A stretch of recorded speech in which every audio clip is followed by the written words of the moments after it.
കടത്തനാട് സാഹിത്യോത്സവത്തിൻ്റെ മൂന്നാം ദിനമായ ഇന്ന് ഈ ഒന്നാം വേദിയിൽ രണ്ടാമത്തെ സെഷൻ ആരംഭിക്കുകയാണ്. ആനുകാലിക പ്രസക്തിയുള്ള വളരെ പ്രാധാന്യമേറിയ ഒരു വിഷയമാണ് ഈ സെഷനിൽ ചർച്ച ചെയ്യപ്പെടുന്നത്. ഇന്ത്യൻ ഭരണഘടന ലംഘിക്കപ്പെടുകയാണോ എന്നുള്ള ആശങ്ക ജനങ്ങൾക്കുണ്ട്. മതേതരത്വവും ജനാധിപത്യവും തകർക്കപ്പെടുകയാണോ എന്നുള്ള ആശങ്ക ജനങ്ങളിൽ ഏറി വരുന്നു. ഈ സാഹചര്യത്തിൽ ഈ വിഷയത്തിന് വളരെയേറെ പ്രസക്തിയുണ്ട് എന്നാണ് വിശ്വസിക്കുന്നത്. ഈ വിഷയത്തിൽ സംവദിക്കുന്നത് ബഹുമാന്യായ ഡോക്ടർ ഹരിപ്രിയ, യൂത്ത് കോൺഗ്രസിൻ്റെ പ്രമുഖ നേതാവ് കൂടിയായിട്ടുള്ള ഹരിപ്രിയയെ ഞാൻ സ്വാഗതം ചെയ്യുന്നു. ഇതിൻ്റെ മോഡറേറ്ററായിട്ട് സതീശൻ എടക്കുടി, അദ്ദേഹത്തെയും സ്വാഗതം ചെയ്യുന്നു. ഇവിടെ പങ്കെടുക്കുന്ന എല്ലാവർക്കും സ്വാഗതം പറഞ്ഞുകൊണ്ട് ഈ ചർച്ച ആരംഭിക്കുന്നതിന് വേണ്ടി മോഡറേറ്ററോട് അഭ്യർത്ഥിക്കുന്നു.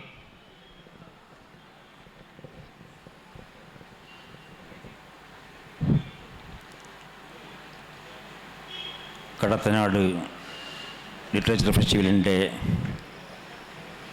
രണ്ടാം അധ്യായത്തിലെ മൂന്നാം ദിവസമാണ് നമ്മളിപ്പോൾ. ഇന്ത്യ എന്ന ആശയത്തെ കുറിച്ചുള്ള ഡോക്ടർ ഹരിപ്രിയ മാണിക്കോത്തിൻ്റെ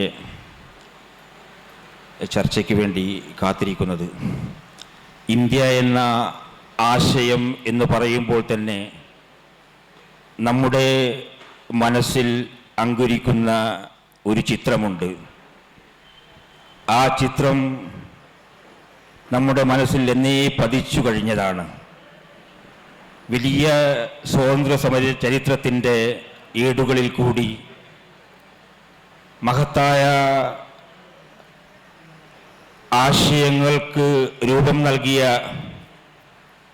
ജവഹർലാൽ നെഹ്റുവും ഗാന്ധിജിയുമടക്കമുള്ള ഒട്ടേറെ നേതാക്കന്മാരുടെ പൂർവസൂരികളുടെ പൈതൃകം നമ്മുടെ മനസ്സിൽ ഉപ്പായി അലിഞ്ഞു കിടക്കുന്നുണ്ട്. വ്യത്യസ്ത ഭാഷകളും വ്യത്യസ്ത സംസ്കാരങ്ങളും ഉപദേശീയതകളും ഉപഭാഷകളും കൊണ്ട് നിറഞ്ഞ ഒരു ഭാരതം ബാലറ്റ് പേപ്പറിൽ കൂടി ഈ രാജ്യത്തിൻ്റെ അധികാരത്തെ നിയന്ത്രിക്കുന്ന ജനാധിപത്യത്തിൻ്റെ മഹോദാഹരണമായ ജനങ്ങളുടെ പരിശോധനകൾ മുറക്കു നടക്കുന്ന ഒരു രാജ്യം, ഇതൊക്കെ നമ്മുടെ മനസ്സിൽ ഇന്ത്യ എന്ന് പറയുന്ന ആശയത്തെക്കുറിച്ച് പറയുമ്പോൾ കടന്നു വരുന്നുണ്ട്. ഇവിടെ ആ കാര്യത്തെക്കുറിച്ച് ഒരു സൂചന നൽകുവാൻ വേണ്ടിയാണ് ഞാനിവിടെ ഇരിക്കുന്നത്. ആ കാര്യത്തെക്കുറിച്ച് വളരെ വിശദമായിട്ട് മഞ്ചേരി കോളേജിലെ ചരിത്രാധ്യാപികയും സാമൂഹ്യ പ്രവർത്തനങ്ങളിൽ നിരന്തരം ഇടപെടുന്ന ഹരിപ്രിയ സംസാരിക്കുന്നതായിരിക്കും. അദ്ദേഹത്തിന് ഈ സംസാരത്തിലേക്ക് തുടർച്ചയ്ക്ക് വേണ്ടി ഞാൻ ക്ഷണിക്കുന്നു.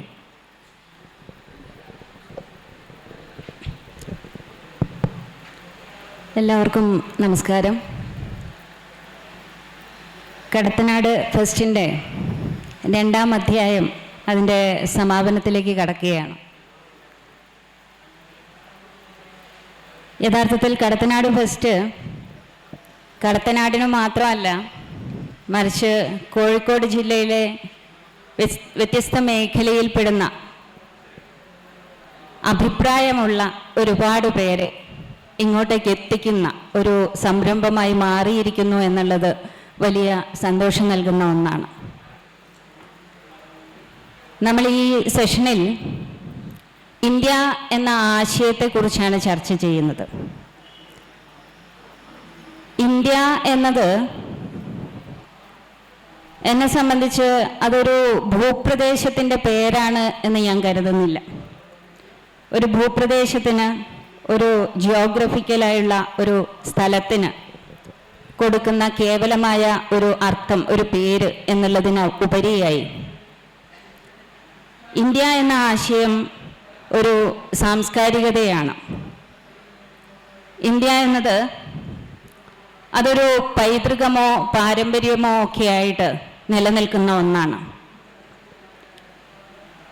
ഒരുപക്ഷെ ഇന്ത്യ എന്ന ടേം, ഇന്ത്യ എന്ന വാക്ക് എങ്ങനെ രൂപപ്പെട്ടു, അല്ലെങ്കിൽ ഒരു രാജ്യത്തിന് ഇന്ത്യ എന്ന പേര് എങ്ങനെ രൂപപ്പെട്ടു എന്നൊക്കെ ഉള്ളത് ഒരുപാട് കാലം ചർച്ച ചെയ്തുകൊണ്ടിരുന്നതാണ്.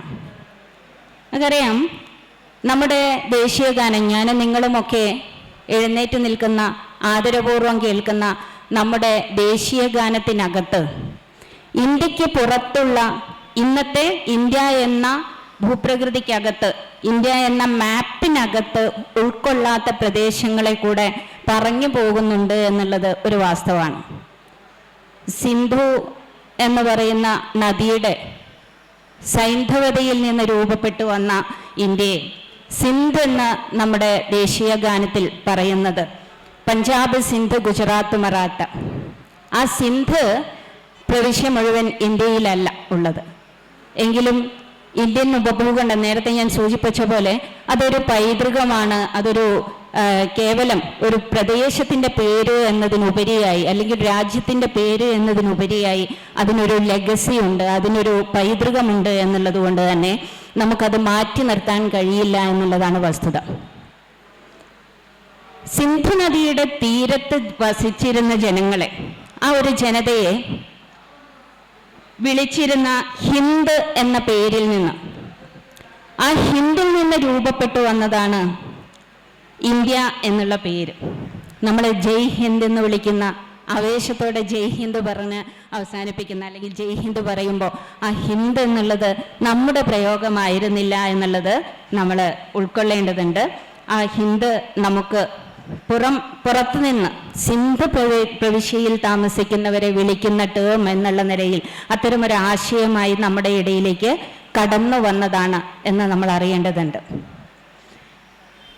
ആ ഒരു ടേമിൽ നിന്ന്, ഹിന്ദിൽ നിന്നാണ് ഹിന്ദു എന്നുള്ള ആശയം, സിന്ധു പ്രവിശ്യയിൽ താമസിക്കുന്നവരെ വിളിക്കുന്ന നാമമായിട്ട് ഹിന്ദു രൂപപ്പെട്ടു വരുന്നത്. സപ്തസിന്ധു നദീതട ഈ പ്രദേശത്തെ നമ്മുടെ വേദങ്ങളിലും പുരാണങ്ങളിലുമൊക്കെ സപ്തസിന്ധു പ്രദേശത്തെക്കുറിച്ച് പറയുന്നുണ്ട്. സിന്ധു ഉൾപ്പെടെയുള്ള 7 നദികളുടെ ആ നദീതടത്തെക്കുറിച്ച് പരാമർശമുണ്ട്.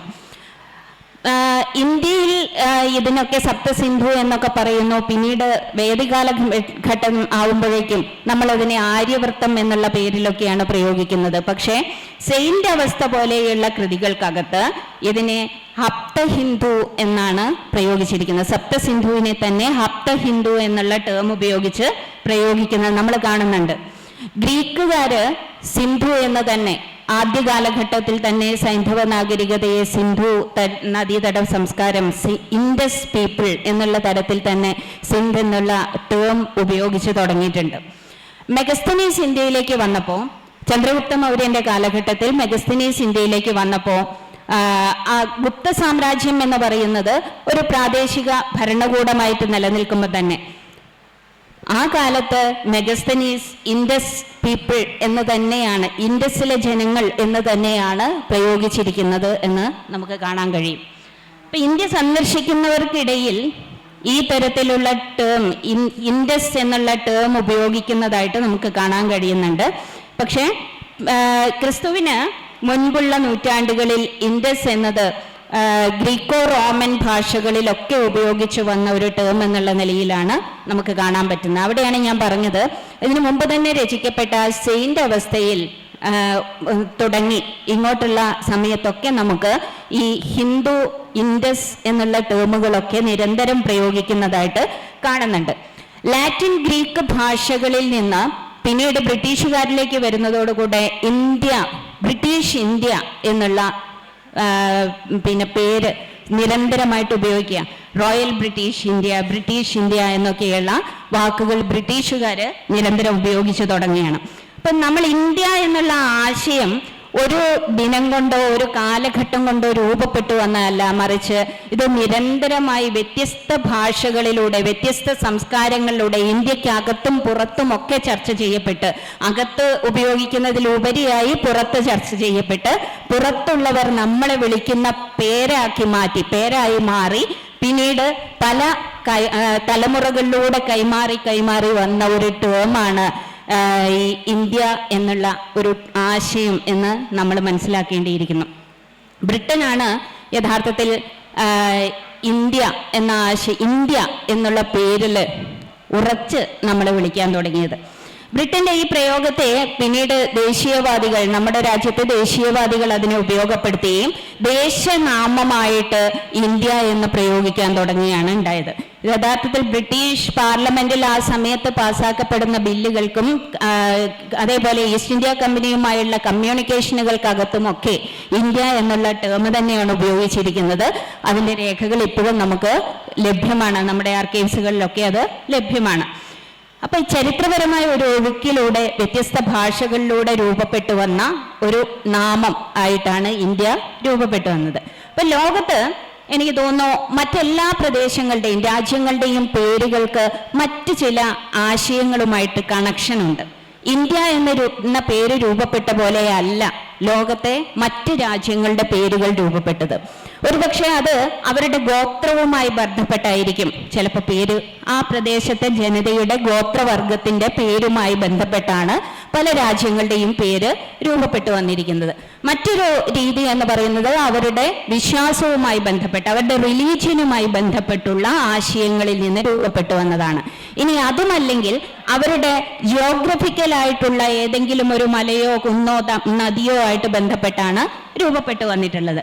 പക്ഷേ ഇന്ത്യ എന്ന് വിളിക്കുന്നത് നമ്മുടെ സിന്ധു നദിയുമായി ബന്ധപ്പെട്ടാണെങ്കിൽ പോലും ആ പേര് ഇന്ത്യക്ക് നൽകിയത് ആ സൈന്ധവ നാഗരികതയിലെ ജനങ്ങളല്ല, മറിച്ച് അത് ലോകത്താകമാനമുള്ള വ്യത്യസ്ത ജനവിഭാഗങ്ങൾ, വ്യത്യസ്ത സംസ്കാരങ്ങൾ നിരന്തരം ചർച്ച ചെയ്ത് നിരന്തരമായ ഇടപെടലിലൂടെ ഇന്ത്യക്ക് നൽകിയ ഒരു പേരായിട്ടാണ് നമുക്കതിനെ കാണാൻ കഴിയുന്നത്. ഒരു പ്രത്യേക കാലത്ത് രൂപപ്പെട്ടതല്ല, കാലങ്ങളിലൂടെ രൂപപ്പെട്ടു വന്ന ഒന്നാണ് എന്നുള്ളതാണ് വസ്തുത.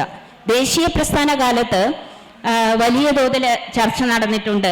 എന്താവണം ഇന്ത്യയുടെ പേര്? നമ്മൾ സ്വാതന്ത്ര്യം നേടിക്കഴിഞ്ഞാൽ എങ്ങനെയാണ് നമ്മൾ ഇന്ത്യയെ എന്ത് പേരിൽ വിളിക്കും എന്നുള്ള ചർച്ച നടന്നിട്ടുണ്ട്. വ്യത്യസ്ത സംസ്കാരങ്ങളുള്ള, ഭാഷകളുള്ള, ആചാരങ്ങളുള്ള, ഭൂപ്രകൃതിയുള്ള ഒരു രാജ്യത്തെ എങ്ങനെയാണ് ഒരു പേരിനകത്തേക്ക് കൊണ്ടുവരിക? അതൊരു വലിയ ഒരു പ്രശ്നമുള്ള ഒരു വസ്തുതയാണ്. വ്യത്യസ്ത ഭാഷകളുള്ളവർക്ക് ആ ഭാഷയുമായി അടിസ്ഥാനപ്പെടുത്തിയുള്ള ഒരു പേര് ആഗ്രഹമുണ്ടാവും. വ്യത്യസ്ത ഗോത്രങ്ങളുള്ളവരുണ്ട്, വ്യത്യസ്ത ജനവിഭാഗങ്ങളാണ്, പ്രാദേശികമായുള്ള പ്രാതിനിധ്യം ആഗ്രഹിക്കുന്നവരുണ്ട്. ഇങ്ങനെയൊക്കെയുള്ള വ്യത്യസ്ത വിഭാഗങ്ങളെ എങ്ങനെയാണ് ഒറ്റ നാമത്തിന് കീഴിലേക്ക് കൊണ്ടുവരിക എന്നുള്ളത് ഒരു വലിയ തർക്കമായിരുന്നു. ഇന്ത്യയുടെ ഭരണഘടനാ നിർമ്മാണ സമിതി 1949 സെപ്റ്റംബർ 17-18 തീയതികളിലെ ഭരണഘടനാ നിർമ്മാണ സമിതിയുടെ ഏറ്റവും പ്രധാനപ്പെട്ട ചർച്ച എന്താണ് ഇന്ത്യയുടെ നാമം എന്നുള്ളത് തന്നെയായിരുന്നു. അംബേദ്കറാണ് ഈ ചർച്ചയ്ക്ക് തുടക്കമിടുന്നത്. ഭരണഘടനയുടെ 1-ാം അനുച്ഛേദത്തിൽ ഇപ്പോൾ രേഖപ്പെടുത്തിയിരിക്കുന്ന India that is Bharat shall be a union of state എന്നാണ് അംബേദ്കർ അവതരിപ്പിച്ചത്. India that is Bharat shall be a union of state എന്നാണ് അംബേദ്കർ അവതരിപ്പിച്ചത്. പക്ഷേ ഈ അവതരണത്തെ, അദ്ദേഹം അവതരിപ്പിച്ച ഈ ടേമിനെ അംബേദ്കർ ഉൾപ്പെടെയുള്ളവർ കരുതിയത് ഇത് വളരെ എളുപ്പത്തിൽ പാസ്സാക്കി കൈയടിച്ച് അപ്പോൾ തന്നെ ഈ പേര് അക്സെപ്റ്റ് ചെയ്യും എന്നായിരുന്നു അംബേദ്കർ ഉൾപ്പെടെ കരുതിയിരുന്നത്.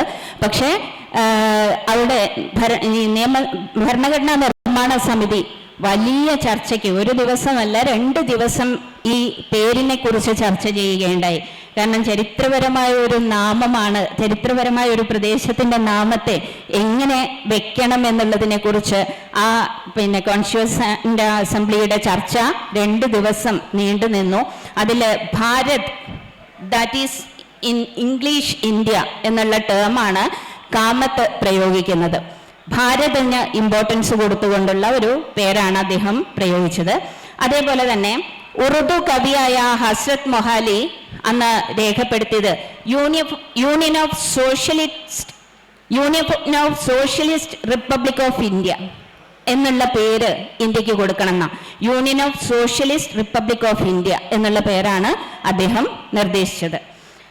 നാരായൺ ത്രിപാഠി ആവശ്യപ്പെട്ടത് ഭാരത് ദാറ്റ് ഈസ് ഇന്ത്യ എന്നുള്ള ടേം ഉപയോഗിച്ചുകൊണ്ട് കോൺസ്റ്റിറ്റ്യൂഷനകത്ത് രേഖപ്പെടുത്തണമെന്നാണ് നാരായൺ ത്രിപാഠി ആവശ്യപ്പെട്ടത്. മറ്റു കുറേ ചർച്ചകൾ നടന്നു. നേരത്തെ ഞാൻ സൂചിപ്പിച്ച പോലെ വേദകാലഘട്ടത്തിന് ശേഷം കാശ്മീരിന് താഴോട്ട് അറബിക്കടൽ വരെയുള്ള പ്രദേശത്തെ പൊതുവിൽ ആര്യാവർത്തം എന്നും ആർഷഭാരതം എന്നും അഖണ്ഡഭാരതം എന്നും ഒക്കെയുള്ള വാക്കുകൾ ഉപയോഗിച്ചുകൊണ്ടാണ് പലപ്പോഴും പരാമർശിക്കാറുള്ളത്. അതുകൊണ്ട് തന്നെ അഖണ്ഡഭാരതം എന്നുള്ള പേര് ഉപയോഗിച്ചുകൂടെ, ആർഷഭാരതം എന്ന് ഉപയോഗിച്ചുകൂടെ എന്നൊക്കെയുള്ള ചർച്ച ഈ അസംബ്ലിക്കകത്ത് നടക്കുകയുണ്ടായി. അതിനൊക്കെ ഉപരിയായിട്ട് ഏറ്റവും ചർച്ച ചെയ്യപ്പെട്ടത് ഹിന്ദുസ്ഥാൻ എന്നുള്ള പേരാണ്. ഹിന്ദുസ്ഥാൻ എന്നുള്ള പേര് ചർച്ചയ്ക്ക് വന്നപ്പോൾ അത് ഹൈന്ദവതയുമായിട്ട് കണക്ട് ചെയ്യാതെയാണ് ഇതിനകത്ത് ചർച്ച നടന്നത് എന്നുള്ളതാണ് നമ്മളെ ഏറെ ശ്രദ്ധിപ്പിക്കുന്ന ഒരു കാര്യം എന്ന് പറയുന്നത്. അതിൽ മുസ്ലിം റെപ്രസെന്റേഷനായിരുന്ന ആളുകൾ പോലും പറഞ്ഞത് ഹിന്ദുസ്ഥാൻ എന്ന പേര് തന്നെയാണ് ഉചിതം എന്ന് പലരും പറയുകയുണ്ടായി. അതിന് കാരണമായിട്ട് പറഞ്ഞത് സുൽത്താനേറ്റ് ഭരണകാലത്തും മുഗൾ രാജവംശ ഭരണകാലത്തുമൊക്കെ ഉപയോഗിച്ചിരിക്കുന്ന പുറത്തുള്ള പ്രദേശങ്ങൾ ഇന്ത്യയെ അറിഞ്ഞത്, അല്ലെങ്കിൽ മുഗളന്മാരുടെയും സുൽത്താൻമാരുടെയും രാജ്യം എന്നുള്ള നിലയിൽ അറിഞ്ഞത് ഹിന്ദുസ്ഥാൻ എന്ന പേരിലാണ്. അതുകൊണ്ട് ആ പേര് തുടരുന്നതാണ് നല്ലത് എന്നുള്ള നിലയിൽ ഒരു വലിയ ചർച്ച ഉണ്ടാവുകയുണ്ടായി. അപ്പോൾ ഹിന്ദുസ്ഥാൻ എന്ന പേര് ഡൽഹി സുൽത്താൻ മുഗൾ ഭരണകാലത്തെ ഒരു പാരമ്പര്യം നിലനിർത്തുക എന്നുള്ള രീതിയിലാണ് ആ തരത്തിലുള്ള ഒരു പേര് കൂടെ നിർദ്ദേശിക്കപ്പെട്ടത്. അപ്പോൾ അതിലൊരു വിമർശനമായിട്ട് അതിനെ ഒരു ക്രിറ്റിസിസം വന്നത്, മറുഭാഗത്ത് പാകിസ്ഥാനുണ്ട്.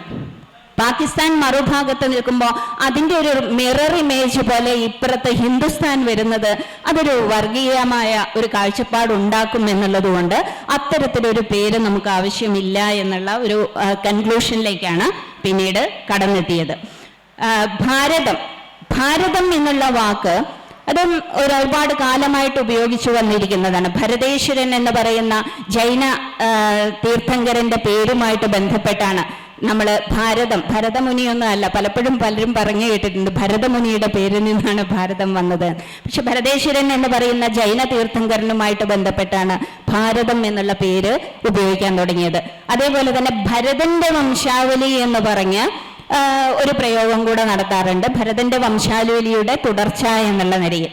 വായുപുരാണത്തിലൊക്കെ നമ്മൾ കാണുന്നത് ഭാരതം എന്നുള്ളത് ഒരു പ്രദേശമാണ്, വളരെ ഐശ്വര്യപൂർണമായ സമ്പൽ സമൃദ്ധമായ ഒരു പ്രദേശം എന്നുള്ള തരത്തിലാണ് വായുപുരാണത്തിൽ ഭാരതത്തെക്കുറിച്ച് പറയുന്നത്. അപ്പൊ ഈ ഭാരതം എന്നുള്ള വാക്ക് അതുകൊണ്ട് തന്നെ നമ്മളെ പൂർണ്ണമായിട്ടും ഒഴിവാക്കാതെ അതുകൂടെ ചേർത്തുകൊണ്ടാണ് കോൺസ്റ്റിറ്റ്യൂഷനകത്ത് ഈ പേര് വെച്ചിരിക്കുന്നത്. ഭരണഘടനാ നിർമ്മാണ സമിതിയിൽ ഈ ചർച്ചകളും ബഹളങ്ങളും ഒക്കെ കഴിഞ്ഞ് അവസാനം വോട്ടിനിട്ട് തീർപ്പ് കൽപ്പിക്കുകയാണ് ചെയ്തത്. വോട്ടിനിട്ട് 31 വോട്ടിനെതിരെ 60 വോട്ടിനാണ് അംബേദ്കറുടെ നിർദ്ദേശം എല്ലാവരും പാസ്സാക്കുന്നത്. അങ്ങനെയാണ് ഇന്ത്യ എന്നുള്ള പേരിലേക്ക് ഇന്ത്യ രാജ്യം, നമ്മൾ പറയുന്ന ഇന്ത്യ മഹാരാജ്യം മാറുന്നത്.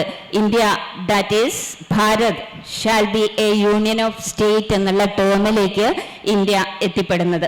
ഇന്ത്യയിൽ ബ്രിട്ടീഷ് അധിനിവേശ കാലഘട്ടത്തിന് ശേഷം ദേശീയത എന്നുള്ള ഒരു വികാരം നമ്മളിലേക്ക് കടന്നു വരുന്നത് ബ്രിട്ടീഷ് അധിനിവേശത്തിന് ശേഷമാണ്. അതിനു മുമ്പുള്ള കാലത്തൊന്നും നമുക്കൊരു ദേശീയ വികാരമില്ല.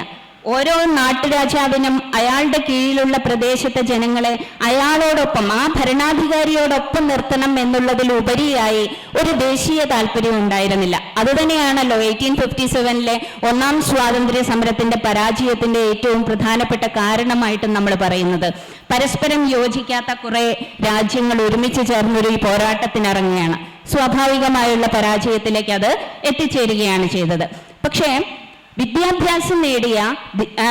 വിദ്യാഭ്യാസം നേടിയ ഇന്ത്യയിലെ എലൈറ്റ് ഗ്രൂപ്പായ ഇന്റലിജൻഷ്യ ഗ്രൂപ്പ് രൂപപ്പെട്ടു വരികയും അവരെ സംബന്ധിച്ചിടത്തോളം ബ്രിട്ടനെതിരെ പ്രതികരിക്കാൻ കഴിയുന്ന ഒരു പ്ലാറ്റ്ഫോം, ബ്രിട്ടന്റെ നികുതി നിർദ്ദേശങ്ങൾക്ക് എതിരെ, ബ്രിട്ടന്റെ ഭരണനയങ്ങൾക്കെതിരെ പ്രതികരിക്കാൻ കഴിയുന്ന ഒരു പ്ലാറ്റ്ഫോം വേണം, അല്ലെങ്കിൽ ഒബ്ജക്റ്റീവായിട്ട് ചിന്തിക്കാൻ കഴിയുന്ന, റീസണിങ്ങിലൂടെ കാര്യങ്ങളെ ഗ്രഹിക്കാൻ കഴിയുന്ന ഒരു ജനറേഷനെ, ഒരു തലമുറയെ രൂപപ്പെടുത്തേണ്ടതുണ്ട്. അത്തരം ഒരു ഇന്റലിജൻഷ്യ ഗ്രൂപ്പ് രൂപപ്പെടുകയും അവരൊക്കെ ദേശീയ വികാരമായി തങ്ങളുടെ രാജ്യത്തെക്കുറിച്ചുള്ള സങ്കല്പങ്ങൾ, നാഷണലിസം എന്നുള്ള, പാട്രിയോട്ടിസം എന്നുള്ള ഒരു ആശയവുമായിട്ട് മുന്നോട്ട് കടന്നു വരികയാണ് ചെയ്യുന്നത്. AR ദേശായിയുടെ social foundations of Indian nationalism എന്ന് പറയുന്ന കൃതിയിൽ അദ്ദേഹം പറയുന്നുണ്ട്, ഈ പറയുന്ന വൈദേശിക വിദ്യാഭ്യാസം നേടിയ ഒരു വിഭാഗം ഇതുപോലെ പ്രതികരിച്ചില്ലായിരുന്നുവെങ്കിൽ, അവരുടെ ഒരു ഇന്റലിജൻഷ്യ ഗ്രൂപ്പിന്റെ ഒരു ഇടപെടൽ ഉണ്ടായിരുന്നില്ലെങ്കിൽ ഇത്തരം ഒരു ദേശീയമായ യൂണിറ്റിയിലേക്ക് ഇന്ത്യക്ക് കടന്നു വരാൻ വല്ലാതെ സ്ട്രഗിൾ ചെയ്യേണ്ടി വരുമായിരുന്നു എന്ന് AR ദേശായി സൂചിപ്പിക്കുന്നുണ്ട്. അപ്പോൾ ബ്രിട്ടീഷുകാർക്കെതിരെ ഇത്തരത്തിലുള്ള പരാതികൾ കൊടുക്കാനും പ്രതികരിക്കാനുമൊക്കെ ഉള്ള ഒരു പ്ലാറ്റ്ഫോം, ഒരു കോമൺ പ്ലാറ്റ്ഫോം എങ്ങനെ ഒരുക്കാം എന്നുള്ള ചിന്ത യഥാർത്ഥത്തിൽ ഇന്ത്യക്കാർക്കിടയിൽ ഉണ്ടായിരുന്നില്ല എന്നുള്ളത് നമുക്കറിയാം.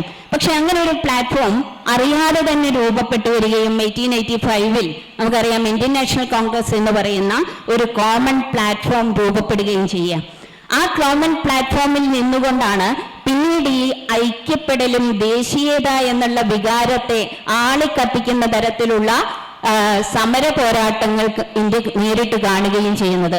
1905 ബംഗാൾ വിഭജനത്തോടുകൂടെ സ്വദേശി പ്രസ്ഥാനം ശക്തിപ്പെടുകയാണ്. സ്വദേശി എന്ന് പറയുന്നത് എൻ്റെ ദേശത്തിൻ്റെതാകുമ്പോൾ ഞാൻ എന്ന് പറയുന്നത് എൻ്റെ ദേശവുമായി ബന്ധപ്പെട്ട് നിൽക്കുകയാണ്. അവിടെയാണ് ദേശീയത, എൻ്റെ ഐഡന്റിറ്റി എന്നുള്ള ചിന്തയിലേക്ക് ഇന്ത്യക്കാരൻ മാറി ചിന്തിക്കാൻ തുടങ്ങുന്നത്. തീവ്ര നിലപാട് സ്വീകരിച്ച ചെറുപ്പക്കാർ ഉൾപ്പെടെയുള്ള ബ്രിട്ടീഷ് ഐഡന്റിറ്റികളെ ഒക്കെ തകർത്തെറിയണമെന്ന ആഗ്രഹത്തോടെ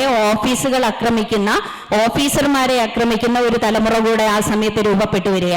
പിന്നീട് മഹാത്മജിയുടെ കടന്നുവരവോടുകൂടെ ഒരു വലിയ മാറ്റം സംഭവിക്കുകയാണ്. ഇന്ത്യൻ നാഷണൽ കോൺഗ്രസും ദേശീയ പ്രസ്ഥാനവും ഒരു മാസ് മൂവ്മെന്റ് ആയിട്ട് മാറുകയും ആ മാസ് മൂവ്മെന്റ് തന്നെ ഇന്ത്യയിലെ മാറ്റി നിർത്തപ്പെട്ടവരെ കൂടെ ചേർത്ത് പിടിക്കുന്ന ഒരു സമര പോരാട്ടത്തിന് നേതൃത്വം നൽകുകയാണ്. ചമ്പാരനിൽ സംഭവിച്ചത് അതുവരെ കർഷകൻ എന്ന് പറയുന്നവൻ പബ്ലിക് സ്പേസിലേക്ക് കടന്നു വരാൻ കഴിയാത്തവനായിരുന്നു, മാറ്റി നിർത്തപ്പെടുന്നവനായിരുന്നു. അവൻ വയലിൽ മാത്രം നിന്നാൽ മതി എന്ന് പറഞ്ഞിടത്ത് നിന്ന് ജാതീയതയൊക്കെ മാറ്റി നിർത്തിക്കൊണ്ട് ചമ്പാരനിലെ കർഷകന് വേണ്ടി ഗാന്ധി സമരത്തിനിറങ്ങുകയാണ്. അതേപോലെ തന്നെ തൊഴിലാളികൾക്ക് വേണ്ടി സമരത്തിനിറങ്ങിയാണ്. അലഹബാദിൽ നടന്നത് അതാണ്. ഇതുപോലെയുള്ള സമരങ്ങളിലൂടെ മാറ്റി നിർത്തപ്പെട്ടവരെ കൂടെ നിങ്ങളുടെ രാജ്യമാണ്, നിങ്ങളുടെ ദേശീയതയാണ്, അതിനെ സംരക്ഷിക്കാനുള്ള പോരാട്ടമാണ് എന്ന നിലയിലേക്ക് ഒരു മാറ്റം സംഭവിക്കുന്നു. പിന്നീട് നമ്മുടെ ഭരണഘടന രൂപപ്പെടുന്നതോടുകൂടെ ആ ഭരണഘടന നൽകുന്ന വലിയ സമത്വസുന്ദരമായ ഒരു രാജ്യത്തെക്കുറിച്ചുള്ള സങ്കല്പം നമ്മളെയൊക്കെ ആവേശം കൊള്ളിക്കുകയാണ്. നമ്മുടെ ഭരണഘടനയുടെ പ്രിയാമ്പിൾ തൊട്ട് അങ്ങോട്ടുള്ള ഓരോ സെക്ഷനും എടുത്ത് പരിശോധിക്കുമ്പോൾ we the people of India എന്ന് തുടങ്ങുന്ന പ്രിയാമ്പിൾ, നമ്മൾ ഇന്ത്യയിലെ ജനങ്ങൾ പറയുകയാണ് ഇന്ത്യ ഇന്നതായിരിക്കണമെന്ന്. അത് മറ്റാർക്കെങ്കിലും ഡിഫൈൻ ചെയ്യാൻ കഴിയില്ല, മറിച്ച് ഇന്ത്യ ഇന്നതാണ് എന്ന് ഇന്ത്യയിലെ ജനങ്ങൾ തീരുമാനിക്കുകയാണ് എന്ന് നമ്മളെ ബോധ്യപ്പെടുത്തുന്ന ഒരു ഭരണഘടനയാണ് നമ്മുടെ കയ്യിലിരിക്കുന്നത്. പക്ഷേ ഈ ഭരണഘടനാ മൂല്യങ്ങൾ, ഒന്ന് രണ്ട് കാര്യങ്ങളും കൂടെ പറഞ്ഞുകൊണ്ട് ഞാൻ എൻ്റെ വാക്കുകൾ അവസാനിപ്പിക്കാം. ഇവിടെ സമയമായി എന്നൊക്കെ എന്നെ വാച്ച് തട്ടി കാണിക്കുന്നുണ്ട്, പക്ഷെ ഇതും കൂടെ പറഞ്ഞിട്ടേ ഞാൻ പോകൂ. ഒറ്റ കാര്യം കൂടെ പറഞ്ഞുകൊണ്ട് അവസാനിപ്പിക്കാം. പക്ഷെ ഈ ഭരണഘടനാ മൂല്യങ്ങളെയും ഇന്ത്യയുടെ ആശയത്തെയും ഒക്കെ പലതവണ തല്ലിക്കെടുക്കുന്ന അവസ്ഥ ഞാനും നിങ്ങളും ഒക്കെ കണ്ടിട്ടുണ്ട്. ഇന്ത്യ എന്ന ആശയത്തെ ഇല്ലായ്മ ചെയ്യുന്ന സംഭവങ്ങൾ നമ്മൾ കണ്ടിട്ടുണ്ട്. ബാബറി മസ്ജിദിന്റെ പതനം അത്തരത്തിലൊന്നായിരുന്നു. കാരണം മതേതരത്വം എന്ന് പറയുന്നത് ഇന്ത്യയുടെ അടിസ്ഥാന ശിലയായിരുന്നു. ആ ശിലയെ ആണ് അന്ന് തല്ലി തകർത്ത് കളഞ്ഞത്. ഗുജറാത്തിലെ കലാപം വ്യത്യസ്തമായിരുന്നില്ല, അതും അതേപോലെ തന്നെ സംഭവിച്ചതാണ്. ഇന്നലെയും മെനയാന്നുമായിട്ട് പാർലമെന്റിൽ നടന്നുകൊണ്ടിരിക്കുന്ന ചർച്ചയും മറ്റൊന്നുമല്ല, ഇന്ത്യയുടെ ഭരണഘടനയും ഇന്ത്യയിലെ ജനങ്ങൾ ഞങ്ങൾ ഇന്നതാണ് എന്ന് പറഞ്ഞു വെച്ചതിനെ എങ്ങനെയാണ് എങ്ങനെയാണ് തിരുത്താൻ ശ്രമിക്കുന്നത് എന്നതിൻ്റെ ഏറ്റവും നല്ല ഉദാഹരണമാണ് കഴിഞ്ഞ 2 ദിവസമായി നമ്മൾ കണ്ടുകൊണ്ടിരിക്കുന്ന ഇന്ത്യൻ പാർലമെന്റിലെ ചർച്ച.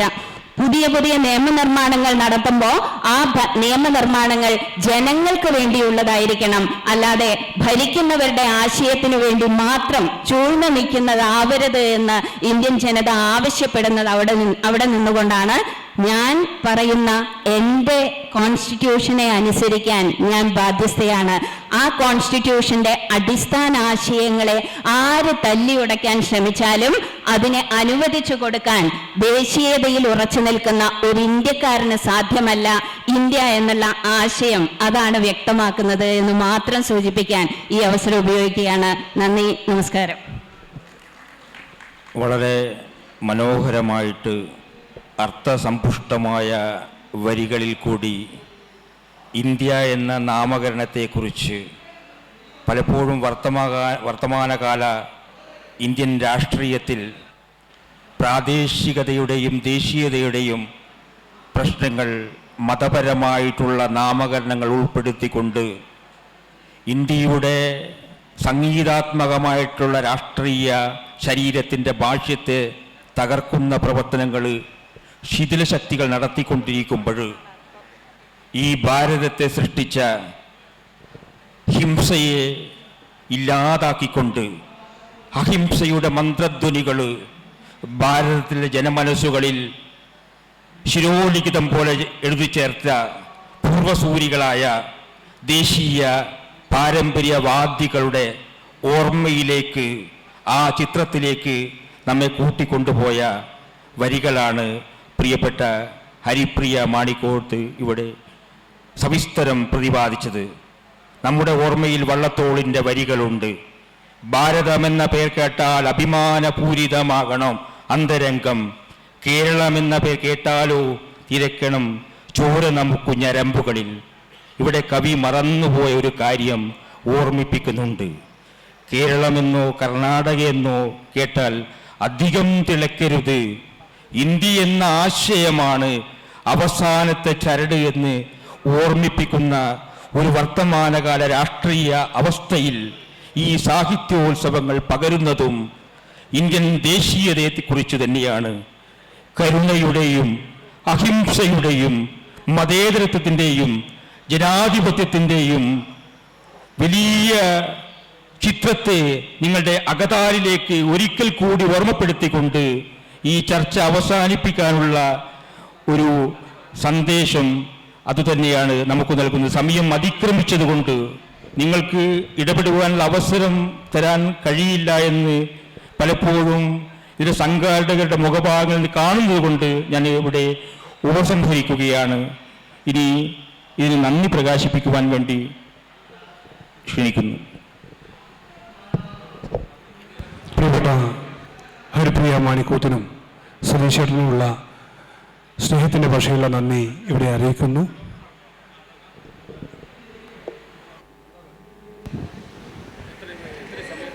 കടത്തനാട് ലിറ്ററേച്ചർ ഫെസ്റ്റിവൽ വേദിയിൽ അടുത്ത സെഷൻ കേരളം ഗുരുതരമായ